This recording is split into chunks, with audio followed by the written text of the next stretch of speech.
Bonjour, bienvenue chez moi, la chaîne Western World, Antonio La Rosa. Aujourd'hui je vais faire une vidéo, j'avais pas envie de faire de vidéo, mais je vais faire ici on va pas faire que des vidéos, de la pleurniche, de la bagarre, de la révolte, on va faire des vidéos, en tout cas moi je vais faire toutes les vidéos que j'ai envie de faire. Et aujourd'hui je vais faire une vidéo sur un film. Les gens de ma génération ont eu la chance de voir ce film au cinéma, et c'est Once Upon a Time in America. Il était une fois en Amérique, de Sergio Leone. Il est sorti en 1984. Je devais avoir 18 ans. Ouh là là, c'est il y a longtemps, quoi. Et Once Upon a Time in America, c'est en réalité une trilogie. Il y a Once Upon a Time in the West, Once Upon a Time the Revolution et Once Upon a Time in America, fait par Sergio Leone, un réalisateur mythique italien des films spaghetti.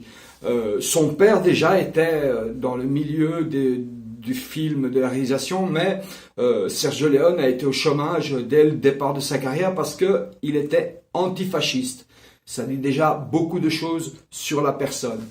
Et pour un Italien, faire un film sur la mafia, mais la mafia juive, parce que c'est la mafia juive dont on parle, Noodles, le fameux Noodles, de Robert De Niro, c'est quand même atypique. En général, ils font des films sur la mafia italienne. Et donc, ce film est sorti en 84. C'est un film, le film monté par Sergio Leone, il dure 4h20. Les studios l'ont massacré, ils l'ont coupé, recoupé, et maintenant il dure dans les 3h40. Mais il faut voir la version Blu-ray 4h20, elle est vraiment magnifique. Pourquoi j'ai envie de parler de ce film? Parce que récemment j'ai vu quelque chose, un gars qui parle de cinéma sur une chaîne, et il a parlé de la théorie de l'opium, la théorie de la drogue, la théorie, la thèse que ce film est un rêve. Et depuis que j'avais vu ce film, souvent quand j'y pensais, ce qui avait déclenché cette idée chez moi, c'est à la fin. Je ne sais pas si vous vous souvenez, à la fin du film, on voit Robert De Niro dans la fumerie d'opium. La caméra est sur lui. Il y a comme un bambou devant son visage et il sourit. Il est défoncé dans une fumerie d'opium. Et je m'étais dit un jour, mais ce film est un rêve. Le gars est un drogué à l'opium. Dès le départ, on voit ça. Ce qui se passe dans le film, il sort de prison, la prohibition finit, donc ils ont besoin d'argent. Et son ami, son antithèse, il y a Robert De Niro, le bon mauvais, et James Wood, le mauvais. Lui veut faire un braquage de la Federal Bank. Et pour empêcher qu'il se fasse tuer, Robert De Niro balance ses amis. Et les choses tournent mal et ses amis meurent. Et avant ça, Robert De Niro viole l'amour de sa vie. Ça, c'est les deux sujets importants du début du film. Et ce sourire, je me suis dit, moi j'ai eu des expériences, j'ai rien à cacher à personne, moi je suis libre, je m'en fous de tout, quoi. Moi j'ai eu des expériences avec des substances altérantes, comme on dit, avec des drogues, et le fait d'avoir pris de la drogue, ça m'a fait... Je l'avais compris avant, enfin, je l'avais pensé avant. Je m'étais dit, mais ce film, on dirait que c'est... Mais une fois que j'ai pris de la drogue, j'ai compris le sourire de la fin du film. Je me suis dit, c'est un délire d'un... Pourquoi? Parce que les drogues, comme l'héroïne, comme l'opium, etc., c'est des drogues que les gens prennent souvent, la plupart du temps, parce qu'ils n'arrivent pas à gérer une douleur du passé, un trauma du passé. Et ce type de drogue anesthésiante, qu'est-ce qu'elles produisent? Elles produisent chez la personne, elles vous ramènent dans le passé, mais elles le changent, elles embellissent le passé. Des drogues comme la cocaïne, par exemple, C'est des drogues qui ils vont pas, c'est des drogues dans le futur. Vous êtes dans le délire, dans le rire. Je vais faire ça, je vais faire ceci, je vais faire cela. Et Sergio Leone explique ça. Et qu'est-ce que j'ai appris récemment sur la chaîne de ce gars?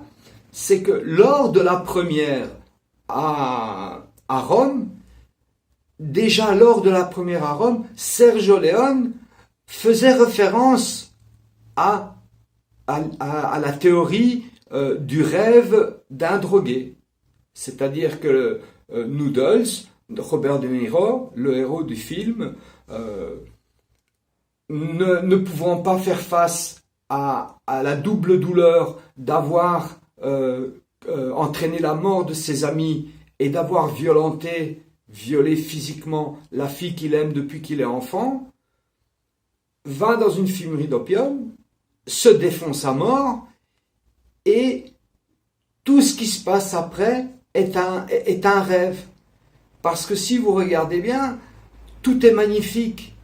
Une fois qu'il revient, qu'il est vieux dans le film, il n'est plus cette saloperie qui a donné ses amis, cette saloperie qui a violé la femme de sa vie. Non, il est le héros. Parce que on remarque que son ami n'est pas mort, son ami lui a posé un piège, et en plus son ami a épousé la femme qu'il a violée. Donc lui, de bourreau, à la seconde moitié du film, il devient la victime. Il devient la victime. Son ami l'a trahi, et la femme dont il se sent coupable de l'avoir violée, elle s'est mise avec... Vous voyez, c'est exactement les effets que produisent les stupéfiants de type morphinique. C'est exactement ça.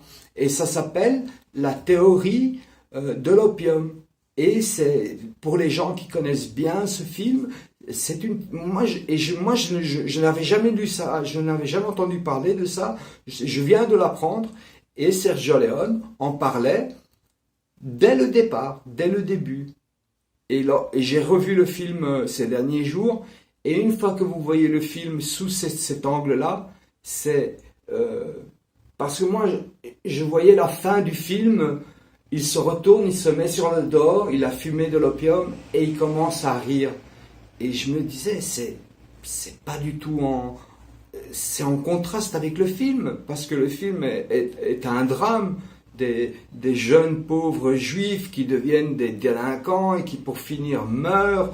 Lui s'enfuit loin de ses affects et pendant 60 ans il a toute cette culpabilité, ces regrets. À la fin... la femme qu'il a aimée est avec son ami. C'est vraiment un film triste. Pourquoi ce sourire? Pourquoi ce rire? Parce que c'est la défense d'un drogué.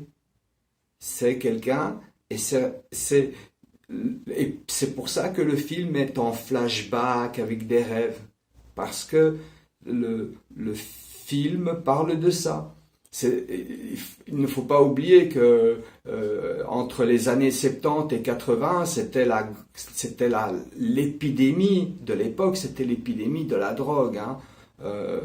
Aujourd'hui, vous voyez des gens fumer des joints dans la rue. Si vous viviez dans les années 70 et 80, vous voyez des seringues dans la rue. C'était une vraie épidémie.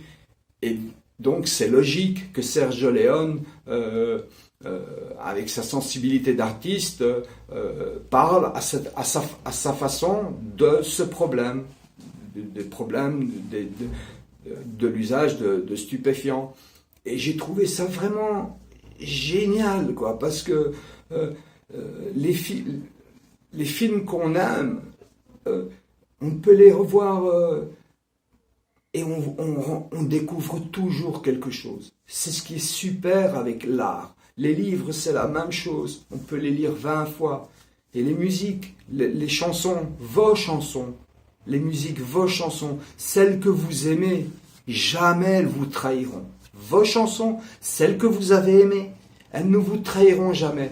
Ceux qui les ont écrites et qui les ont faites, ils peuvent vous trahir. Mais vos chansons, jusqu'au dernier jour de votre vie, elles ne vous trahiront pas. C'est vos chansons. Vous avez vécu des chouettes trucs en écoutant ces chansons. Eh bien, c'est ça la magie de l'art. Il y a des personnes qui ne le comprennent pas. Ils disent, ouah, c'est quoi ces saltimbanques, ils ont des trous dans leurs chaussures et ils se prennent pour des... Non, c'est ça, c'est la magie de l'art. Un tableau, en fin de compte, c'est pas grand-chose, quoi. C'est de la toile et de la peinture. Eh bien, moi, il y a des tableaux qui m'ont ému à faire pleurer. Il y a des livres...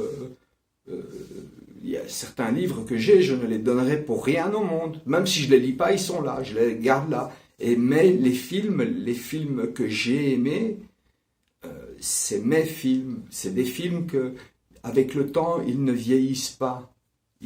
Au contraire, ils sont le témoin d'une époque. Et Once Upon a Time in America, il était une fois en Amérique, et non seulement le témoin de l'époque dont il parle, l'Amérique des années 30, la prohibition, mais est aussi le reflet de l'Amérique des années 70, parce qu'il a été fait par des gens des années 70. Et ce que je viens de vous raconter, ça s'appelle la théorie du rêve du drogué, interprété par Robert De Niro. Et je voudrais faire une spéciale pour James Wood, qui est un acteur méconnu et vraiment pas assez porté au nu, pas assez, comment on pourrait dire, on le catégorise comme un acteur de second rôle. Mais je vous assure que James Wood, si vous regardez les films de James Wood, c'est des films de fou, quoi. Il y en a un avec Neil Nolte, c'est deux journalistes qui prennent une voiture et qui partent au Nicaragua pendant la guerre civile entre les sandinistas et les contras payés par l'Amérique, et ils partent, journalistes, en voiture, avec « Vamos a Nicaragua !» tu vois, en rigolant, etc. quoi. C'est vraiment quelque chose de bien, quoi. J'aime vraiment bien James Wood. Il a un physique spécial, une façon de parler spéciale, quoi. De Niro, bien sûr, il est génial.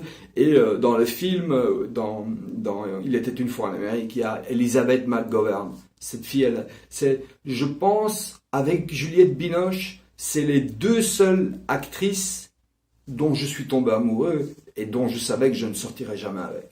Mais clairement, Juliette Binoche et Elizabeth McGovern. Avec sa figure ronde et ses yeux bleus comme ça, elle est vraiment magnifique et elle joue vraiment... Et le film, je vous dis, essayez de regarder l'entièreté du film, les 4h20, quelque chose comme ça, quoi. Moi, à l'époque où il est sorti en 2 fois. C'est-à-dire la première partie, on a dû payer 2 fois, et ensuite, 6 mois après, on a payé la deuxième partie, quoi. Mais ça en valait vraiment, vraiment la peine. Voilà, je voulais vous parler de la théorie de l'opium, de Once Upon a Time in America. Et les deux autres sont bien aussi, hein. Once Upon a Time in the West et Once Upon a Time la Revolution. Once Upon a Time in the West, yeah. J'ai vu que les vidéos que j'ai fait hier, pour le premier jour, elles ont déjà fait 30 vues, c'est pas mal, quoi. Voilà, c'est tout ce que je voulais dire, quoi. Et j'espère que vous allez regarder Once Upon a Time in America d'une autre façon, d'une façon plus profonde. Ok? Merci et désolé de vous avoir dérangé pour un petit truc pareil, quoi.